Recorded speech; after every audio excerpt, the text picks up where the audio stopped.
Welcome students. इस video में हम बात करेंगे macro economics introduction part number 5 important terminologies. कुछ कंसेप्ट है छोटे छोटे स्मॉल जो यहाँ पे एक प्रिसाइज मार्क्स के क्वेश्चन यहाँ पे क्रिएट होते हो एग्जामिनेशन पॉइंट ऑफ व्यू से, तो उसके अकॉर्डिंग यहाँ पे कुछ टर्मिनोलॉजीज लिए जो मैक्रो इकोनॉमिक्स में जनरली यूज़ होती है, और इन टर्मिनोलॉजीज की डेफिनेशन अप्रोक्स या फिर मीनिंग यहाँ पे कंसिडर करा जाता है। So that point should be noted. हमने यहाँ पे देखा है कि इम्पोर्टेंट टर्मिनोलॉजीज जो जो बनी उनको एक साथ कलेक्ट करके यहाँ पे उसको प्रेजेंट करा जाए, तो वो यहाँ पे बताया गया है। सो इस वीडियो में हम इम्पोर्टेंट टर्मिनोलॉजीज के बारे में बात करेंगे मैक्रो इकोनॉमिक्स की। फर्स्ट यहाँ पे है कैपिटलिस्ट इकोनॉमी। वैसे तो 11th क्लास में बता रखा है कि capitalist mixed and social economy यहाँ कंसिडर करी गई है, लेकिन इसके साथ यहाँ पे कैपिटलिस्ट इकोनॉमी का इंपॉर्टेंट रोल होता है इकोनॉमिक सिस्टम में, तो वहाँ पे भी इसकी यहाँ डेफिनेशन थी, यहाँ पे भी इसकी डेफिनेशन ली गई है। फर्स्ट आता है capitalist economics. It refers to economic system which production distribution are own and control by private individuals and business for profit. Basic simply बात है कि यहाँ पे जितने भी डिस्ट्रीब्यूशन होता है, प्रोडक्शन होता है, एक प्राइवेट होल्डर्स यहाँ पे होता है। सबसे इंपॉर्टेंट टर्मिनोलॉजी यहाँ पे है प्राइवेट होल्डर्स होना। दूसरी बात है कि जो बिजनेसमैन है या प्राइवेट इंडिविजुअल्स है, जो ये जितने भी पर्सन्स है, ये प्रॉफिट के लिए काम करते हैं बेसिकली। सो ये लोग प्रॉफिट के लिए काम करते हैं, प्रोडक्शन डिस्ट्रीब्यूशन इनके हाथ में होता है, इनके हाथ में कंट्रोल होता है, तो that is it includes a capitalist economy. ये कैपिटलिस्ट इकोनॉमी को भी प्रेफर करते हैं। In this what is produce and the quantities are determined by consumer demand and competition. ये तीनों बातें इसके अंदर इंक्लूड करते हैं कि क्या प्रोड्यूस करना है, क्या क्वांटिटीज़ रहेगी, कंज्यूमर की क्वांटिटी क्या है, डिमांड क्या है, कॉम्पिटिशन क्या, सारी बातें इसमें इंक्लूड करी गई है। So they include all this varieties.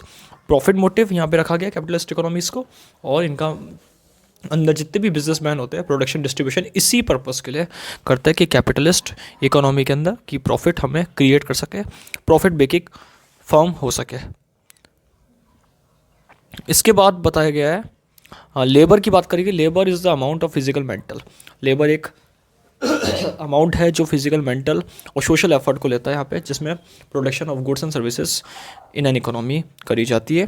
जो लेबर प्रोडक्शन प्रोसेस में इंपॉर्टेंट रोल प्ले करता है, which are known as spinal cord of a production process. अगर कहा जाए तो प्रोडक्शन प्रोसेस में एक स्पाइनल कॉर्ड की तरह काम करता है, एक इम्पॉर्टेंट रोल प्ले करता है, क्रूशल रोल प्ले करता है, जो रॉ मटेरियल से फिनिश गुड में यहाँ पे, फिनिश प्रोडक्ट में यहाँ पे ट्रांसफ़र करता है किसी भी मटेरियल को। तो that is the amount of physical form में मेंटल एफर्ट लगाना, सोशल एफर्ट लगाना, सोसाइटी के लिए काम करना, ये लेबर का भी कंसिडरेशन यहाँ पे माना गया है। इसके बाद है रेवेन्यू। रेवेन्यू एक प्रोसेस है, रेवेन्यू एक प्रोसेस ऑफ बिजनेस एक्टिविटी का पार्ट है, इकोनॉमिक एक्टिविटी का पार्ट है, जो हम सेल करके किसी भी प्रोडक्ट को इनकम अर्न करते हैं, that is called revenue. So sales का अनदर जो ऑल्टरनेट नेम रेवेन्यू कह सकते हैं, जिसमें इनकम भी आती है और इकोनॉमिक एक्टिविटीज़ के वो भी सारी जितनी भी डिस्ट्रीब्यूशन होते हैं जो इनकम के फॉर्म में होते हैं वो आती है। So it refers to an income receive from business operation और इकोनॉमिक एक्टिविटीज़। ऐसी इनकम जो बिजनेस ऑपरेशंस यानी कि बिजनेस एक्टिविटी को डन करके या इकोनॉमिक एक्टिविटीज़ को डन करके। Economic activities in the sense monetary activities में हमें मनी को अर्न करना ऑब्जेक्टिव रहता है किसी भी एक्टिविटी को करने का। सो इसमें यहाँ पे इनकम उसके बेसिस पे अर्न करते हैं। सो इसको हम इनकम को कहते हैं रेवेन्यू। प्रॉफिट की बात करिए, प्रॉफिट एक इकोनॉमिक प्रॉफिट, अगर इकोनॉमिक की लैंग्वेज में देखा जाए, प्रॉफिट इकोनॉमिक प्रॉफिट और लॉस होता है, जो डिफरेंस होता है रेवेन्यू और कॉस्ट का। जो आपने रेवेन्यू क्रिएट करा, जो आपने सेल क्रिएट करा किसी प्रोडक्ट का, उस सेल अमाउंट और कॉस्ट का डिफरेंस होता है प्रॉफिट। तो यहाँ पे प्रॉफिट को इसको कंसिडर इससे करा है।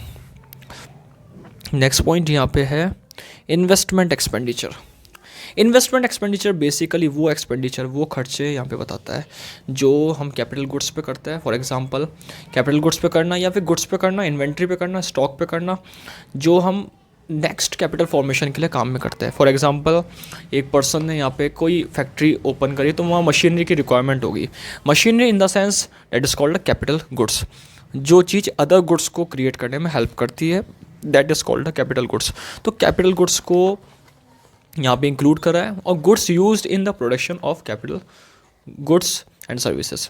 और ऐसे गुड्स जो प्रोडक्शन में भी काम में आते हैं और गुड्स को प्रोड्यूस करने में काम में आते हैं और सर्विसेज को भी प्रोड्यूस करने में काम में आते हैं। इन गुड्स के ऊपर जो खर्चा करा जाता है कैपिटल फॉर्मेशन के ऑब्जेक्टिव को लेकर, कैपिटल फॉर्मेशन यानी कि किसी भी गुड्स से मनी क्रिएट करने के ऑब्जेक्टिव को, किसी भी प्रोडक्ट या प्रोसेस से मनी क्रिएट करने के ऑब्जेक्टिव को, प्रोडक्शन प्रोसेस से मनी क्रिएट करने के ऑब्जेक्टिव को लेकर हम जो क्रिएशन करते हैं इसको हम क्या कहते हैं, इन्वेस्टमेंट एक्सपेंडिचर कहते हैं। तो यहाँ इन्वेस्टमेंट एक्सपेंडिचर एक तरीके से वो खर्चा है इन्वेस्टमेंट पे जो हमें आगे मनी अर्न करके देता है, और बेसिकली गुड्स पे, कैपिटल गुड्स यानी कि मशीनरी, इक्विपमेंट्स एक्सेट्रा, और इन्वेंट्री स्टॉक के ऊपर करे जाते हैं, जिससे हमें बाद में इसका अच्छा रिजल्ट मिलता है। इन्वेस्टमेंट में कौन कौन सी बातें आती है? Purchase machinery, land, production, input, infrastructure etcetera.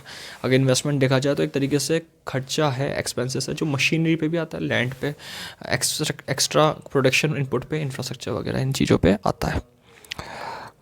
सो हमने इस वीडियो में बात करी है मेन जो टर्मिनोलॉजीज है, अदर जो बची है मेजर सेक्टर्स के बाद मैक्रो इकोनॉमिक्स में बहुत इंपॉर्टेंट मानी गई इन टर्मिनोलॉजी का फर्स्ट चैप्टर इंट्रोडक्शन में मेंशन करा गया। So in this video we have discuss about the terminologies, important definitions of macroeconomics. Thank you.